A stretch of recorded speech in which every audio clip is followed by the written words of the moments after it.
Welcome to Office Hours 48 on Writing China. I hope you enjoyed the interviews that you saw in Writing China. You yourselves have written really terrific responses to these interviews.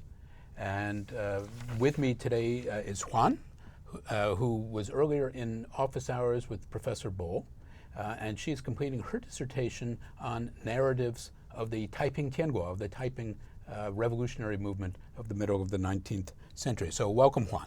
Thank you, Professor Kirby. That's my honor to be here with you. We got some feedback on the logistics of these interviews, which, as you know, being done in interviewing individuals speaking in Chinese, we put the translation to the right of the screen and not underneath, and a lot of you didn't like that. And I don't blame you. So we're going to try to learn from that next time around. I think the translations are quite good, but not as easily digestible when you're watching individuals speak. So thank you very much for that suggestion, and we'll take it seriously into consideration as we move forward in ChinaX 2.0. We got some great questions from learners, and I'm going to ask Juan a few of these questions. So who are the best known writers in China today, particularly ones for our audience who've been translated into English? Oh, yeah, there are so many of them, and I'll just name a few for our occasion. For the ones from mainland China, there's Mo Yan, Yu Hua. They are the most prominent ones. And also Wang Yi, who is a female writer, since some students also ask about who's the famous woman writer in China. Right. And Yan Geling, she's living in the States now. She's also a very proliferate writer. And Zhu Tianwen and Bai Xianyong, they are from Taiwan. Yes.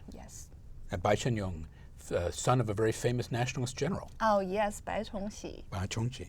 So another learner writes in and asks, this is a very interesting thing, it escaped me when I watched it, is that were the people peeping over the couch during Yu Hua's interview, was this the secret police? Yeah, this is a great question. If so, they're not very secret. But so who are these guys? Well, this mysterious lady is actually our graduate student named Lu Shuang, and she was invited as our interpreter for this interview. So thanks to her help that we were able to conduct such an excellent show.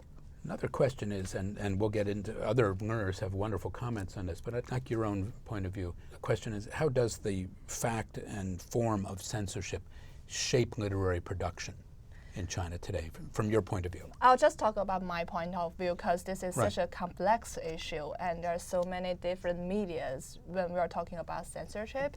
And as Yu Hua points out, that there are different censors for movie production and for book production. And for movie production, there is a film association where all the films need to be viewed and proceed to decide whether it can be released. But for production of books, the publisher or the head of the publisher takes more responsibility in deciding what books to publish or not. And consequently, he or she will be the person to be invited to talks if something improper is considered. Invited to tea. Yeah, invited to tea if the government considers some improper books or materials have been put out. But what if I wanted to do something that the government may wish to censor or not, but I just decide to publish it in Hong Kong? Well, I think many contemporary writers who have an avant-garde view, such as Han Han, the 80后, post-80s writer, choose to publish materials not allowed in mainland in Taiwan. Taiwan is a good place to put your words out if it's not allowed in mainland China. Right. But it then, of course, can circulate back. Right. And also overseas Chinese, like us, like studying Chinese history and literature, would also introduce these thoughts into channels that are accessible. Juan, by the way, is from Heilongjiang, which is about the only place on earth colder than Boston this week. Oh, definitely. But I doubt that Boston has superseded Heilongjiang this month, because so many With snow. We have more snow. We have a lot more snow. Yes. Well, we have then some excellent discussion selections, and we asked you to think about what does it mean to be a writer or an artist in China?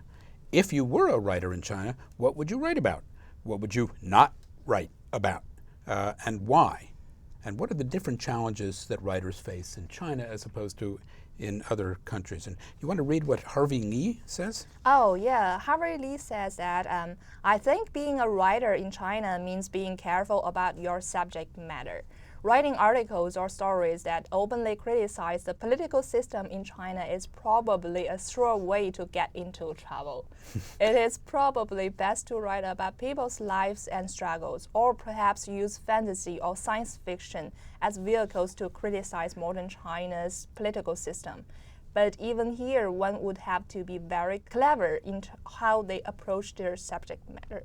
This is brilliant. That is actually very good. And I think Ben3405 also gives a terrific comment. He says, to write from the soul in China is to toe an opaque, constantly shifting line between the permissible and the taboo. While I can't say for certain what I would write if I were a Chinese author, I would probably couch criticism between lines of dialogue, metaphors, and poetry. This guy will succeed, I think, in China. He'll become an excellent writer, I think. Now, Brown A. In the less than 70 years of China under communist government, the range of topics that writers could write about and even their freedom to write has varied greatly through these years. In the 50s, realist socialism was nearly the only thing acceptable. During the Cultural Revolution, writers as intellectuals were persecuted and likely could not write at all. Since the 1980s, the degree of freedom to write and the topics which could be addressed have increased. But this seems to remain within government-defined bounds. You know, I think when I think back of it, and you saw in the 1980s real oscillations of periods of enormous openness and then of crackdown, anti-bourgeois liberalism campaigns and so on, then of renewed openness, and also in the 90s. More recently, it's been more careful, it strikes me, than in those periods of time. But I don't know if you would agree with that. Yeah, I actually agree as well, because the censorship is also introduced into Chinese universities. Yes. And the policies were implemented. So we'll look and see, wait and see how it will go in the future. Right. Occasionally there are books that are banned. Of course, one way of making a book very popular indeed is to ban it. Oh, definitely, yeah. Former Premier Zhao Ziyang wrote his memoirs while under house arrest. And these memoirs were not allowed, of course, to be published in China. They were smuggled out of China, published in Hong Kong, and then in the United States. But shortly after they were published, I was in Beijing, and I didn't meet a single person in government or outside of government who had not read them. Interesting. Or knew them in great detail. So it's it could be the best thing. I mean, it's not a good thing for an author to be banned, but if you actually want to be read, maybe this is the way to go. Now, Sylvia26MC, were she a writer in China? She says an artist has to create whatever they must feel they must write. But if they must write about politics, then they should write about politics. But a fundamentally apolitical writer writes about politics because they feel compelled by external sources, they are not creating art, they are creating propaganda. It's actually, it's a point that I don't think we thought about. Propaganda is a form of literature. It's a long-standing form of literature in virtually every country. And of course, it's the one in which the propagandists get to choose what to do with their competition, whether to suppress it or not. Yeah, actually 2 of my chapters deal with propaganda in mid-19th century. Yes. So it's yes. super interesting topic. Well, Jenny Howsam says, I think being a writer in China places you in a long, rich literary and creative tradition, but one that is not without potential problems. There is a fine, and this repeats a line that we heard earlier, a potentially very wavy line to walk between creative expression and being viewed as subversive. But here's a really good point, I think. This is not, she writes, unique to China. If you look at any list of banned books and authors over the years, Kafka, Huxley, Steinbeck come to mind.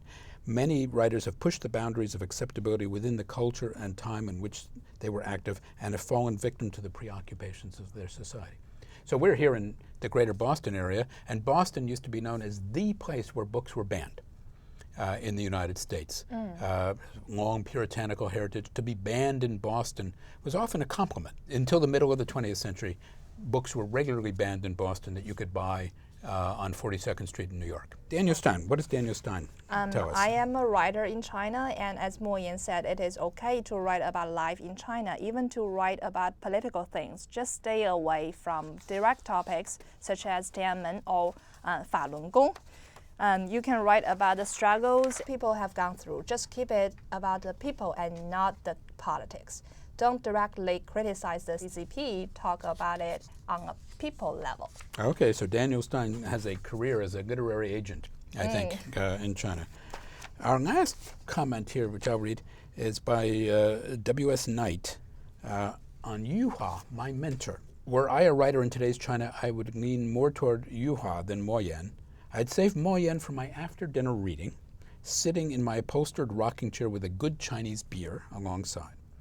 With his huge body of works, I'd have a lifetime of insightful intellectual treasures. In my workaday life, however, I'd have an intense interest in current politics, economics, and diplomacy, so Yuhua would be my guide, my mentor, though no doubt a distant one. Well, we've just given you a taste of two of the many great talents to be found in the contemporary Chinese literary scene, and I want to thank Juan for helping guide us through your responses. 非常感谢. Thank you very much, Juan. Thank you, Professor Kirby, for having me. I'm so glad to share the hour with you.